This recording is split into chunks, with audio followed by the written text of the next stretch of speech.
Hello everyone, welcome to my channel electronics wing. आज के video में हम सैमसंग अल्ट्रा स्लिम टीवी को रिपेयर करेंगे जिसमें नो पावर प्रॉब्लम है।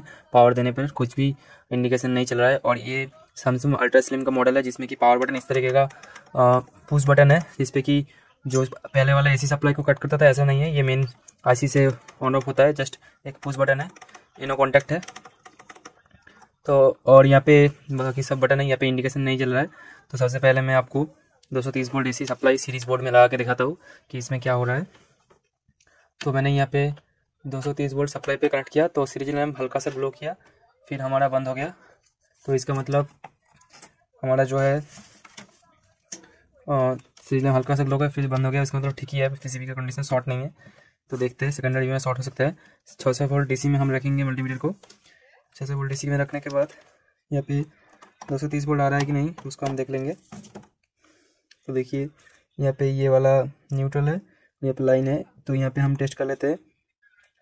तो न्यूट्रल पे एक लगा देते हैं, फेज पे एक लगा देते हैं। तो यहाँ पे देखिए 240 वोल्ट आ रहा है और फ्यूज से होकर आगे भी जा रहा है।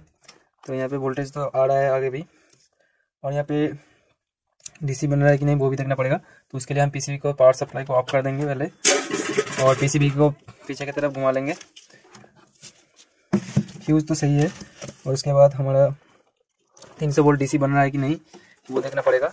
स्टेप बाय स्टेप हम चेक करेंगे। ये रिपेयर होने के बाद इसका अल्ट्रा स्लिम इस बोर्ड का कुछ खासियत है, काफ़ी सारे सभी आईसी सभी पार्ट का नंबर मैं दिखाऊंगा। आपके टीवी में कुछ और प्रॉब्लम हो सकते हैं तो आपको कोई और पिन का जानकारी या और कोई आईसी का जानकारी हो सकता है तो वो भी बताऊँगा। जानकारी मतलब कोई आईसी ट्रांजिस्टर का नंबर का या डायोड का नंबर का जानकारी हो सकता है तो मैं वही बताऊँगा। तो पहले फिर से सीरीज बोर्ड में हम सप्लाई देंगे। जब तक टीवी ठीक नहीं होता है हम सीरीज बोर्ड में ही सप्लाई देंगे। तो यहाँ पे ये वाला सेक्शन जो है हमारा मेन इसी पावर आके यहाँ पे रेक्टिफाई हो रहा है।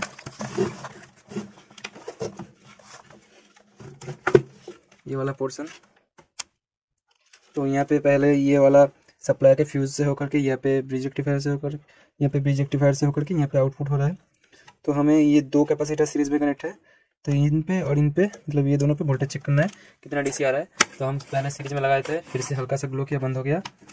तो हम अभी डीसी 600 वोल्ट डीसी में रखेंगे इसको, ठीक है। 600 वोल्ट डीसी के रखने के बाद इस पर हम पॉजिटिव और नेगेटिव पे वोल्टेज मेजर करेंगे। तो यहाँ पे एक लगाएंगे और यहाँ पे एक लगाएंगे। मल्टीमीटर को अच्छे से रखना है। देखिए 325 वोल्ट 28 वोल्ट डीसी हमें मिल रहा है, इसका मतलब डीसी सप्लाई भी ठीक ठाक बन रहा है। तो प्राइमरी में सप्लाई तो ठीक ही है, एसटीआर खराब हो सकता है लेकिन नॉर्मली एसटीआर खराब नहीं होता है, एसटीआर सप्लाई बहुत अच्छा होता है। सेकेंडरी में अगर शॉर्टिंग है तो प्रोटेक्शन में आ जाएगा, तो सप्लाई तो ठीक है। तो चलिए सेकेंडरी में शॉर्टिंग है कि नहीं चेक कर लेते हैं। तो पहले कॉन्टिन्यूटी मोड में टेस्ट कर लेते हैं तो सप्लाई सेकेंडरी में है कि नहीं। तो उसको पहले लैम्प की मदद से या अगर सेकेंडरी में कुछ सप्लाई होगा उसको शॉर्ट कर लेना है, मतलब जीरो कर देना है लैम्प की मदद से। और इधर का जो 400 वोल्ट डीसी स्टोर हो रहा है उसको भी लैम्प की मदद से शॉर्ट करके जीरो कर देना है, नहीं तो आपको शॉक लग सकता है, ठीक है। तो सप्लाई को प्लग को मैंने खोल लिया है, तो डायोड मोड में रख दिया है अभी। तो अभी यहाँ पे देखिए सेकेंडरी साइड, तो ये रहा ग्राउंड, ये वाला जो ट्रांसफार्मर का कनेक्ट है। तो ग्राउंड पे हमें कनेक्ट कर देता है प्रूफ। अभी देखिए ये वाला जो है 110 वोल्ट का टेपिंग आउटपुट हुआ है, आउट हुआ है यहाँ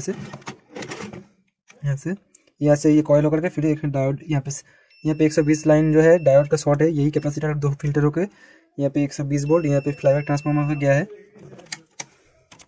तो 120 वोल्ट ये सैमसंग के टीवी में 120 वोल्ट का लाइन शॉर्ट है। तो यहाँ पे देख लेते हैं, यहाँ पे नॉर्मली शॉर्ट होने का दो चीज़ है, एक डायोड जो है, डायोड अगर शॉर्ट हो जाए तो भी ये लाइन शॉर्ट हो जाएगा क्योंकि इसका वाइंडिंग बहुत ही कम रेजिस्टेंस का होता है, तो शॉर्ट हो जाएगा। डायोड शॉर्ट हो जाने से पूरा लाइन शॉर्ट हो जाएगा। और एक चीज़ हो सकता है, और यहाँ पे जो हॉरिजॉन्टल आउटपुट ट्रांजिस्टर होता है वो भी शॉर्ट हो सकता है। तो नॉर्मली हॉरिजॉन्टल आउटपुट ट्रांजिस्टर ही हमारा शॉर्ट होता है जो कि फ्लाईबैक को ड्राइव करता है मेन आईसी से सप्लाई लेकर। तो यहाँ पे देख सकते हैं ये है हॉरिजॉन्टल, एक सेकेंड, हॉरिजॉन्टल, हाँ यहाँ पे देखिए ये वाला आपका है,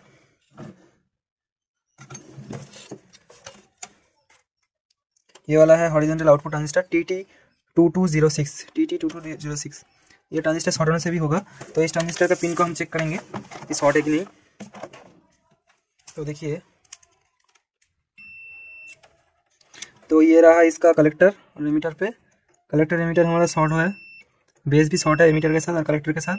तो ये ट्रांजिस्टर यहाँ पर खराब है, इसको निकाल के देखते हैं शॉर्टिंग निकलता है कि नहीं। उसके बाद हम सप्लाई देके देखेंगे सभी सप्लाई बन रहा है कि नहीं। जब तक हमारा सोनी आईना हीट हो रहा है तो मैं इस बोर्ड के बाकी चीज़ों के बारे में बता देता हूँ। ये जो बोर्ड है अल्ट्रा स्ट्रीम टीवी के लिए है। तो इसका पावर बटन आप देख सकते हैं कुछ इस तरीके का है, इस तरीके का पुश। एसी सप्लाई को ये ऑफ नहीं करता है, ये मेन आईसी से स्टैंड बाई मोड में चला जाता है।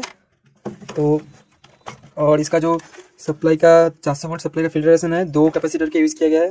इसका वैल्यू है 250 वोल्ट 330 माइक्रोफैरड दोनों का ही।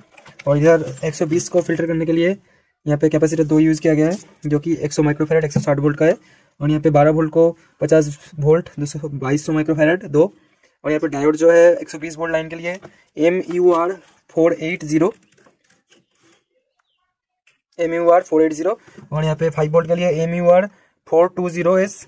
और यहाँ पे 12 वोल्ट और 12 वोल्ट के लिए MUR 420S और एक माइनस 21 वोल्ट या 16 वोल्ट के लिए MUR 420, मतलब 420 यहाँ पे 120 वोल्ट के लिए 480।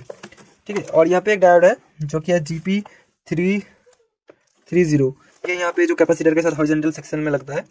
और यहाँ पे ट्रांजिस्टर को हम निकाल लेंगे। और यहाँ पे ये वाला जो है, ये वाला जो वर्टिकल आईसी है LA78045, LA78045, ये वाला वर्टिकल आईसी है यहाँ पे। और यहाँ पे 2 वोल्टेज रेगुलेटर है और एक voltage regulator with on off switch. एक जो है हमारा नंबर है, ये 4 पिन का जो रेगुलेटर होता है इसका नंबर है KIA78। इसका इनेबल देने पर वो सप्लाई को आगे फॉरवर्ड करता है। और यहाँ पे जो एम्पलीफायर है, एम्पलीफायर का नंबर है TDA7269, इसका एम्पलीफायर है। तो यहाँ पे बोर्ड पहले थोड़ा सा रिपेयर हुआ है, वो बता देता हूँ। यहाँ पे ऑडियो नहीं आ रहा था तो मैंने इसी से ऑडियो का कनेक्शन यहाँ पे इनपुट किया गया है। और एक चीज़ रिपेयर हुआ है जो कि काफ़ी प्रॉब्लम आता है बोर्ड में, ये जो 180 वोल्ट का EHT से लाइन बनता है, ये लाइन यहाँ से ब्रेक हो जाता है क्योंकि ये हाई वोल्टेज होता है। तो ये लाइन ब्रेक हो जाता है जिससे कि हमारा बेस बोर्ड में नहीं पहुँचता है, जिससे कि कलर प्रॉब्लम या फ्लैक्चुएशन पिक्चर ट्यूब में होता है। तो ये 180 वोल्ट का जो लाइन है ये 200 वोल्ट का लाइन होता है ये। तो यहाँ पे देख सकते हैं ये डायोड से यहाँ से बन रहा है फ्यूज से, यहाँ पे यह 200 वोल्ट का लाइन है, ऐसे फ्यूज से होकर के डायोड से यहाँ पे DC बन रहा है, इस कैपेसिटर से फिल्टर हो रहा है। ये सप्लाई ये बेस बोर्ड पे आता है जिससे कि हमारा पिक्चर ट्यूब का बेस बोर्ड रन करता है। तो ये वाला सप्लाई ब्रेक हो जाता है, बहुत प्रॉब्लम आता है इसका। ये पिक्चर अगर वाइब्रेट कर रहा है या कांप रहा है तो ये चेंज कर दीजिए। आपको मेरा ये वीडियो कैसा लग रहा है प्लीज़ सब्सक्राइब कर लेना, ये वीडियो बनाने में बहुत मेहनत लगता है। ठीक है। तो ये मेन आईसी जो है, इसका मेन जो चीज़ है, मेन आईसी आप देख लीजिए एक बार, NXP TDA 12156H/N3/3, ये आपका मेन आईसी है, अच्छे से देख लीजिए। तो चलिए हमारा सोल्डरिंग आयरन शायद हीट हो चुका है, अभी हम इस ट्रांजिस्टर को निकाल के देखते हैं। और एक चीज़ यहाँ पे जो ये इसका ड्राइवर सेक्शन है, हॉरिजॉन्टल का ड्राइवर ट्रांसफार्मर है, इसका जो ड्राइवर ट्रांजिस्टर है, इस यहाँ पे ड्राई सोल्डरिंग या खराब होने से सिर डेड होता है बहुत। और अगर फ्लैक्चुएट कर रहा है तो इस ड्राइवर का जो सप्लाई होता है, सॉरी ये ट्रांसफार्मर का जो सप्लाई होता है यहाँ से, वो सप्लाई का एक डायोड होता है, वो डायोड अगर फॉल्टी हो जाए तो भी कभी चलते चलते बंद हो जाता है, कुछ देर बाद ऐसा प्रॉब्लम आता है, स्टैंड बाई में रह जाता है, ऐसा प्रॉब्लम आता है। तो आपको इस जगह को अच्छे से चेक करना है कि इसका सप्लाई 12 वोल्ट पहुंच रहा है कि नहीं, तभी ये ट्रांजिस्टर वर्क करेगा, स्विचिंग करेगा। मेन आईसी से सप्लाई फ्रीक्वेंसी जो है 15 किलोहर्ट्ज़ के अक्रॉस फ्रीक्वेंसी लेकर इसको स्विचिंग कराएगा, तो इस flyback diode high voltage produce होगा। तो चलिए इस ट्रांजिस्टर को हम निकाल लेते हैं, उसके बाद शॉर्ट है कि नहीं चेक कर लेते हैं।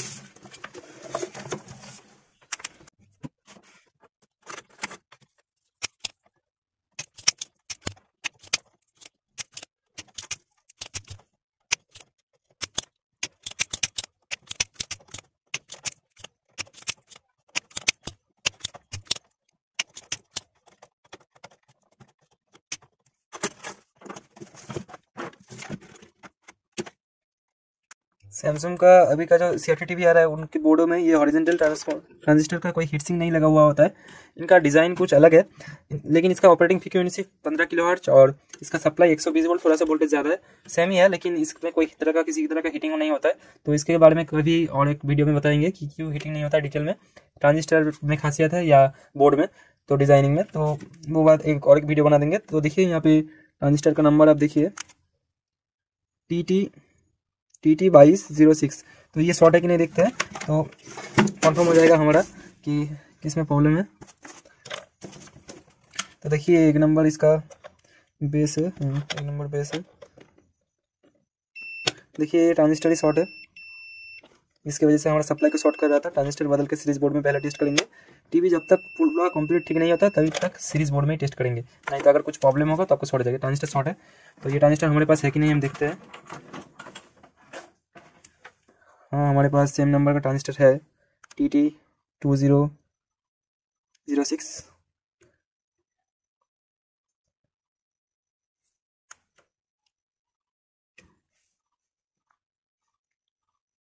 TT2206। तो चलिए हम इसको लगा लेते हैं खराब वाले को रख के। और एक बार जो है लगाने से पहले बोर्ड का रेजिस्टेंस भी मेजर कर लेंगे कि बोर्ड अभी तक शॉर्ट है कि नहीं। और एक बार सप्लाई देके पहले वोल्टेज को मेजर कर लेते हैं। तो यहाँ पे हमने बेंड कर लिया है कुछ इस तरीके से। पहले एक बार बोर्ड में सप्लाई शॉर्ट गया है कि नहीं वो देख लेते हैं। तो उसके लिए हम एक ग्राउंड पर कनेक्ट कर देते हैं।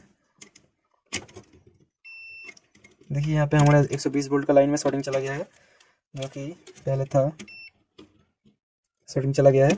ठीक है, एक बार सप्लाई देके बोर्ड में हम इसका सभी वोल्टेज को मेजर कर लेते हैं कि जितना भी वोल्ट हमें मिलना चाहिए। तो हम इसके लिए 200 वोल्ट डीसी का यूज़ करेंगे। तो एक वायर को हम यहाँ पे ग्राउंड पे कनेक्ट कर देते हैं और एक वायर से हम इसको टेस्ट करेंगे। तो सीरीज बोर्ड में कनेक्ट करना है, ध्यान रखना है, क्योंकि कोई भी प्रॉब्लम होगा तो वहाँ पे आपका। तो सप्लाई दिया हमने। तो यहाँ पे देखिए ये जो पावर एलईडी है, यहाँ पे मैं बोर्ड को थोड़ा सा साइड कर लेता हूँ तो आपको दिखेगा। यहाँ पे पहले कुछ भी नहीं हो रहा था, अभी देखिएगा पावर एलईडी भी जलेगा और साथ ही साथ यहाँ पे साउंड भी आएगा। देखिए सीरीज बोर्ड हल्का जला, बंद हो गया। देखिए पावर एलईडी जल रहा है हमारा। यहाँ पे देखिए, यहाँ पे जो ऑन होने का साउंड होता है रिले, यहाँ पे वो भी ऑन हो गया है। यहाँ पे एक रिले होता है जो कि यहाँ पे 230 वोल्ट को इनपुट में ऑन ऑफ करता है। एक NTC लगा हुआ होता है इसमें। इस तरीके से काफ़ी सारा प्रोटेक्शन होता है। तो देखिए यहाँ पे 120 वोल्ट का लाइन पे 150 वोल्ट आ रहा है। इसका मतलब ये लाइन सही है, क्योंकि नो लोड पे इतना वोल्ट आता है। और यहाँ पे देखिए, यहाँ पे 4.5 मतलब 5 वोल्ट का लाइन में ठीक वोल्टेज आ रहा है। यहाँ पे नेगेटिव 13 वोल्ट, ठीक है। यहाँ पे पॉजिटिव 12 वोल्ट, ठीक है।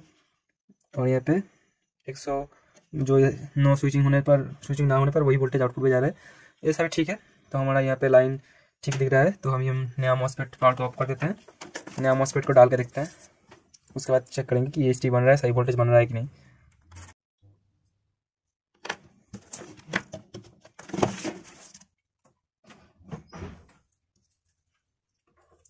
इन सभी बोर्डों में तो हीट सिंक नहीं होता है, लेकिन हम एडिशनल सेफ्टी के लिए बाद में कोई प्रॉब्लम ना आए एक हीट सिंक लगा देते हैं छोटा सा, जिससे कि हमें बाद में कोई प्रॉब्लम ना आए, एकदम परमानेंट हो जाए। ये हीट तो नहीं होता है, लेकिन फिर भी सेफ्टी के लिए हम लगा देते हैं, जिससे कि हमारा सालों साल चले, ये कोई हमें दोबारा खोलने की ज़रूरत ना पड़े।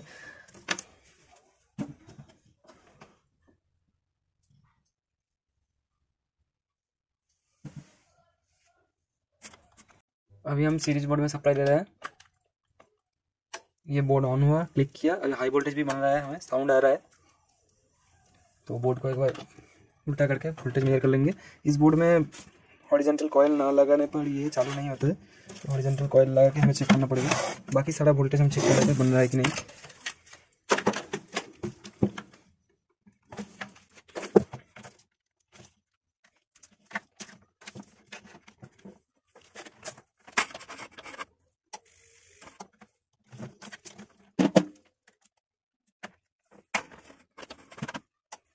तो अभी वोल्टेज ऑन हो चुका है बोर्ड में। अभी हम 120 वोल्ट देख लेते हैं। 120 वोल्ट बन रहा है हमारा। ये 200 वोल्ट फिल्टर का बन रहा है कि नहीं। यहाँ पे वोल्टेज कम आ रहा है क्योंकि टीवी अभी चालू नहीं हुआ है। और बाकी हीटर का वोल्टेज, और यहाँ पे जो नेगेटिव और positive, negative 14 volt, positive 14 volt, positive 14 volt, 15 volt, यहाँ पे जो वर्टिकल आईसी के लिए जाता है सही बन रहा है। और मेन आईसी का जो सप्लाई है ये भी हो रहा है। तो बोर्ड हमारा चालू हो चुका है। तो इसको टीवी पे लगा के देखते हैं, नहीं तो पता नहीं चलेगा, क्योंकि इस तरह का बोर्ड में जब तक हमारा जो वर्टिकल कॉइल नहीं लगता ये चालू नहीं होता है। तो चलिए वर्टिकल और हॉरिजॉन्टल कॉइल को लगा के ठीक टिप में लगा के चेक कर लेते हैं। फाइनल सही वोल्टेज तो ठीक ही बन रहा है, थोड़ा कम बन रहा है। चालू होने के बाद, कॉइल लगाने के बाद पता चलेगा। चलिए, सी डन करो।